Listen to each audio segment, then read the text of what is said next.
Hey guys, welcome to the Asteroid Hunter News channel. Today we're going to talk about Asteroid 2020 FD2. Plus we do a major upgrade to our observatory out there in Dubai, the Planewave CDK. Stick around and check it out.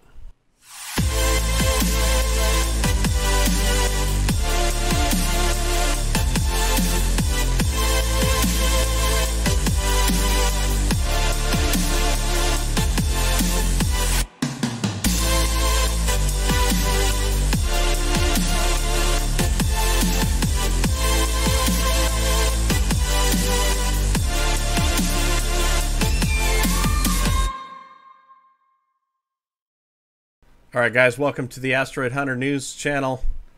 We are today going to talk about Asteroid 2020 FD2. Sorry, it's been a little while since we've done a stream, but as you guys, everybody knows in the world, it's a crazy place right now. But we're here to continue our stream as we do our little podcast that we have going on here. So today we're going to talk about 2020. I got Sam Deen on the line, and also Mike Aitke here with us from Texas. Hi. Sam's there. Mike, you there? Say hello to us. How's it going, guys? All right. We got you guys. So today we're going to talk a little bit about Asteroid 2020 FD2. But before we get there, we actually had a pretty good repair job that we did on our Planewave. Your Planewave out there, Mike. You want to tell us about that a little bit as we're kicking things off here? Yep. My name's Mike Aitke. I'm the team leader for Worldwide Variable Star Hunters. You can also known as Aitke12 on Twitch if you see me out there chatting and stuff. Yep. So we have a huge update to our observatory. It kind of had a bad thing and a good thing at the same time, but we needed a good 2 to 4 week time frame to kind of make the upgrade happen. I'll throw some pictures up here for you, Mike, so people can see. So we run a CDK Planewave 24-inch. It's a CDK scope from Planewave based out in California. We run it on a 4000 HPS micron mount, which is the biggest mount they make. And then we run an assortment of filters and CCDs and everything like that. So when we built the pier, it was kind of built not up to spec. We try to tell the the engineers, they've never seen things like this before. The amount of the scientific scope of this equipment. And then when we say these things to the engineers, they're like, "Oh no, it's fine, it'll be okay." But due to the weight of the mount itself, which is 250 pounds, the scope is over 250 pounds, and cameras and everything like that. You're looking at, an easy, 600 pounds or more. We have other telescopes on top of our scope as well with cameras and etc. So the pier started to crack or start showing signs of crack and everything like that. We take measurements and pictures and things like that throughout the time of our periodic inspections, and we started to show some cracking. So it was a perfect opportunity to remove the scope via crane, because you can't just pick this thing up. Unless you have like 4 or 5 people. And so we took it off in about a day or two, and then we refurbished top like 10 or 12 inches of the pier, put some better quality concrete with a casting over it to withstand this weight and movement around. Our roof is very low, so when we park the scope, it's basically 90 degrees from the scope. It's like perpendicular, so there's a lot of weight sitting and pulling on the bolts and the pier itself when it's at its resting position. Normally scopes don't do that. They normally just kind of stay up and center the mass of the weight through the center of the pier to prevent stuff like this from happening. But since your scope is very, very large, you can't have, and it's not a dome, the observatory, obviously it can't be a 1 or 2 story or anything like crazy big like that, so it's pretty low. We refurbished. Go ahead. Sorry, just didn't mean to cut you off there. So, but yeah, basically, people. I mean, we have a series of telescopes kind of around the world, as you know, and this is our primary that we use for the exoplanet research that we're doing for TESS. and so we've definitely been down for several weeks with this now, and it looks like we're finally on the other side of it. We did some work to the pier there, as Mike was saying, but this instrument is essential for the tests observations that we are making. So we're hoping to have this thing back up, and I mean, I think we're back and done, right, Mike? Back done working again at this point. We just wait for the weather to clear now at this point. Yep, scope's back on. Rebalance model is done. Everything good to go. With that downtime, we took advantage of it, and we made the roof an automation. So we made it so we can run some software and schedule time according to ACP and any other software that we can have this roof automatically open and close through software or through remote use or anything like that. So, which is kind of key because now we have less people at the observatory, or things like that. And we also have sensors and weather and all the things like that integrated in that. So if it senses rain or any winds pick up, passes into our thresholds, it'll automatically close and do all that kind of thing. So yeah, so it's definitely, that's what we wanted to do. And that was going to need a few weeks of downtime anyway, just because the engineers will be working around the scope and things like that. So we should be up online. I should know a definite date by tomorrow, but next podcast we'll guys let you know, the drop dead date when it's up and live again. Yeah, I mean, and like Mike said, it's been difficult because obviously with the crisis that we're having around the world, it's been hard to get people out, and now we can't have a bunch of people out working together, those kind of things. But Mike said, the phenomenal part is now we're going to be able to control this thing and control the roof remotely, which is what we really wanted to do from the beginning. So we've had our other member, this is Nizar in the picture here, isn't it? Yep, I believe so. Yeah. I believe that's Nizar. So he's really the guy that's really helped set all this up for us out there, and is Mike's right hand out there making it happen. So we're grateful for him, but obviously he's very busy with all the COVID stuff going on out there. So it'll be great to have this thing up and running and going. And I got to tell you, I mean, we're we're in a horrible situation here in Southern California. We've been under just tremendous rain over the last 2, almost 3 weeks now. Terrible. Actually, yeah, I know, right? Yes. Here's Sam. Sam also is a native Californian here. Sam's actually right over the hill from me right now. He's back from school because of the situation that's going on out there. But I know it's rare that a Californian would talk about complain about the rain, considering we need it so bad. I mean, no, Sam, it's a love-hate thing right now. But right now I'm pretty disappointed in it, to be honest with you, because I wish it had been spread out a little bit more, as opposed to we've got no rain. All of a sudden, I'll get you all the rain you need all in 3 weeks' time. So. But yeah, I had to put a tarp over the observatory the last week or so, because we were having a little bit of leak in the walls, because it was, I mean, there was moments where it was just pouring. So we're all kind of tarped up and buttoned up over the top of our observatory right now, but we're just waiting for the rain to clear out. So it's been a horrendous several weeks, obviously, with everything that's going on in the world, but we're here to tell you guys we're continuing our research, continuing the things that we're doing, and right now let's talk about this Asteroid 2020 FD2. Sam, what do you want to share about this thing? Right. So although I'm usually an observer of old asteroids that nobody's seen for a few years, I do tend to frequent the Near Earth Object Confirmation page, which, for anyone who doesn't know, is basically the place where all new asteroids that we think are coming pretty close to us get submitted to for more observatories to spot them real quick, because if you see anything that's close to us, it's probably not going to be close to us for much longer, so it's good to get quick follow-up on that. Anyway, on a few days ago, on the 17th or so, I noticed a pretty unusual object in that confirmation page list, because the orbit of it seemed to be extremely weird. It went from inside the orbit of Mercury to outside the orbit of Jupiter, and let me tell you, for a near-Earth object, that is extremely weird.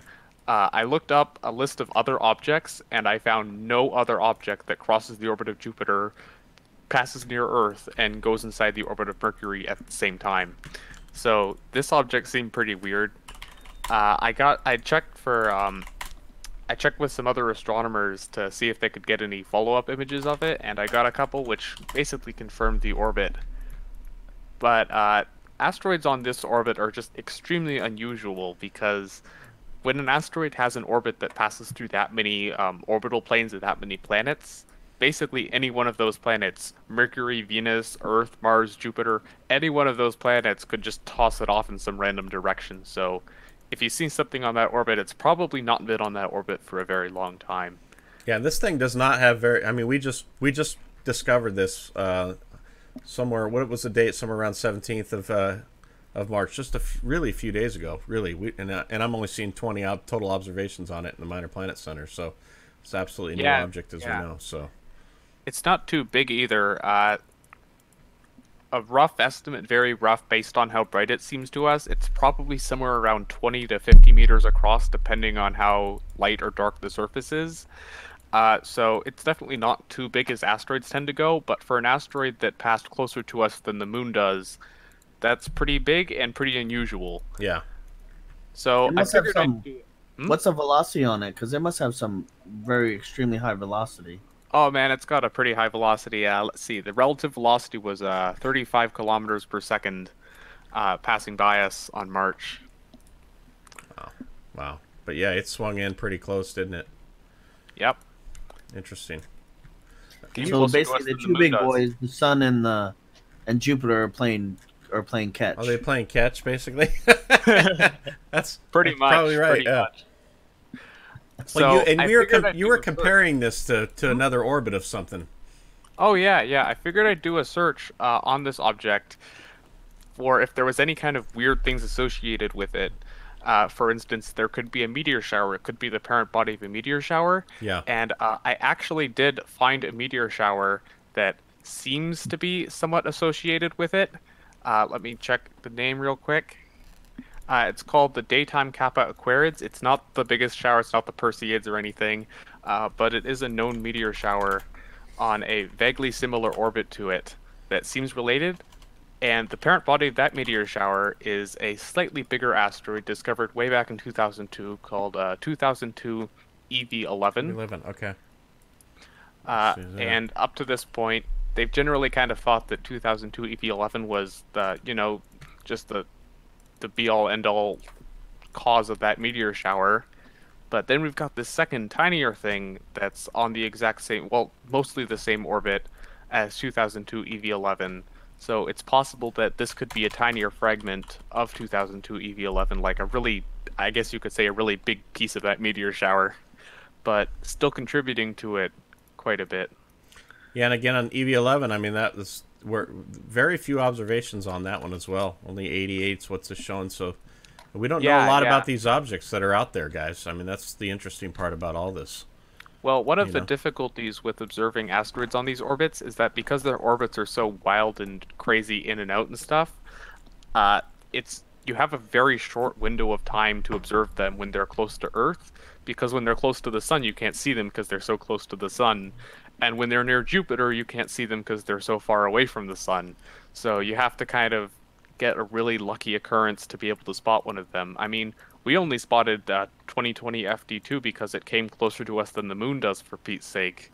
So there probably are a few more of these objects, but even considering how difficult it is to observe them, they're pretty rare to find, and it's definitely really interesting when you spot one.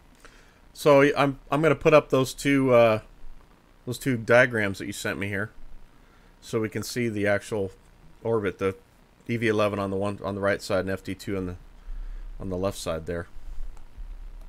Yeah, their orbits are kind of similar. It's not the point where I'd say they're definitely related, but considering they're mostly pointing in the same direction, I'd say they might be related. It's possible that they both could have had the orbit of 2020 FD2 on the left there, but interactions with the inner planets and stuff could have tossed them around a bit and scattered them around. The thing is, like I was saying, this area of the solar system in terms of orbits is really, really unstable. When you come that close to so many planets, a kick from any one of them could just toss you anywhere chaotically, so it's really difficult to tell if objects are definitely related, might be related, not related.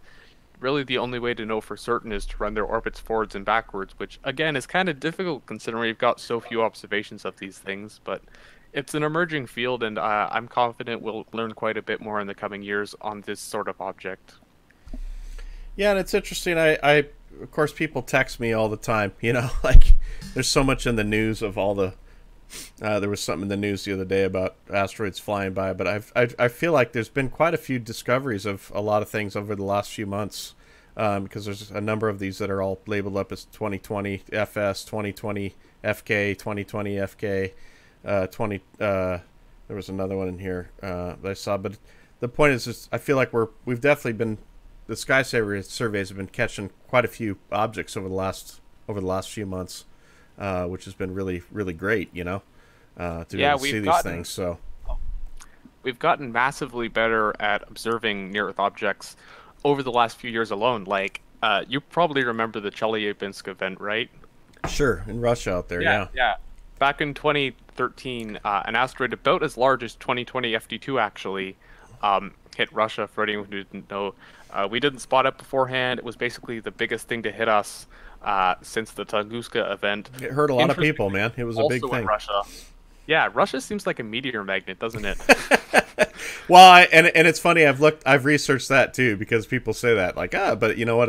It's one of the largest land masses out there, so chances are much higher of things hitting out there. Sure, it is the largest land mass out there, but the four biggest asteroids to hit us since 1900 all hit Russia. That's true. That's true. But it can't be that big. That's interesting. But yeah, that was a game changer in the industry. That's for sure. I mean, a lot of things got put into play. Anyway, at that point, during the entirety of 2013, we'd only discovered, I think, maybe like 10 total asteroids passing between us and the moon. Like that was like a thing that happened like once a month or whatever that we'd find. Nowadays, we're finding like tens per month alone and hundreds per year. So we've gotten hugely better, and I feel confident that if another object like the Chelyabinsk event came around, we'd probably actually be able to spot us, and it would be more of a fireworks show that people would come to visit more than a terrifying thing over Russia again. I believe after that event, there was like a Congress mandate to categorize, find, document, maintain all these, and find these things. Yeah. There was like an actual government, congressional like orders to like, this has happened. Here's the money. That's right. Well, I know the money came into play quite a bit through at that when that happened, for sure. You know. Yeah. So, but no, and it's interesting. I mean, obviously the sky surveys, when we go and start looking at stuff that needs observations, I mean, there's so many that are, especially the objects we're picking up now are just so faint, and some of them are so small too. I mean, we're getting really good at even catching the much smaller objects that are out there as well, which is pretty amazing to me when they find stuff that's, you know, a few meters wide. It's like, wow, that's incredible. So but they're definitely improving the game here. So well, that's great. Well, you know, unfortunately these asteroids are a little bit out of our realm as far as the magnitude, but we will definitely keep an eye on what's happening with them as far as the observations go, and I know Sam will continue to call out objects for us to be checking out as well. But it's great to be able to get our telescope in Dubai back up and going, so it can get into this game of chasing some of these rocks around when it's not doing the test observations, you know. So, all right, guys. Well, anything else here that we want to touch on with this at all? I'd say I think everything's pretty well covered. Okay. What do you think, Mike? Yep. Yeah, like I said, we keep these things short, guys. We're trying to do 15 to 30 minutes. We're going about 20 minutes right now, but just want to let you guys know we're still here. We're still out here. We know there's a lot of craziness out there in the world. We ask that everybody be safe. Please be safe out there, and just know we are still trying to work. It's been kind of a crazy time with equipment getting repaired, and also just for us, it's just been the weather's just been unbelievable for 3 weeks now, and like I said, I looked at the weather report today, and I don't think I'm going to have a visible sky until maybe even this weekend. But I'm sure, you know, pretty soon I'll be complaining about having no rain and a drought, so we can't complain too much, you know. But all right, guys. Well, thank you, Mike. Thank you, Sam. That's a quick update. We will again be back again hopefully next week for another one. Now that we're all at home more often than not, I can hopefully wrangle these guys to get on to get these casts going and get information out. But again, thanks everybody for coming by. Thanks Mike. Thanks Sam. Everybody, please be safe out there. And again, if you haven't, please subscribe to the channel. The other thing we like to do is we talk about some of the stuff, but we also have our live streams as well.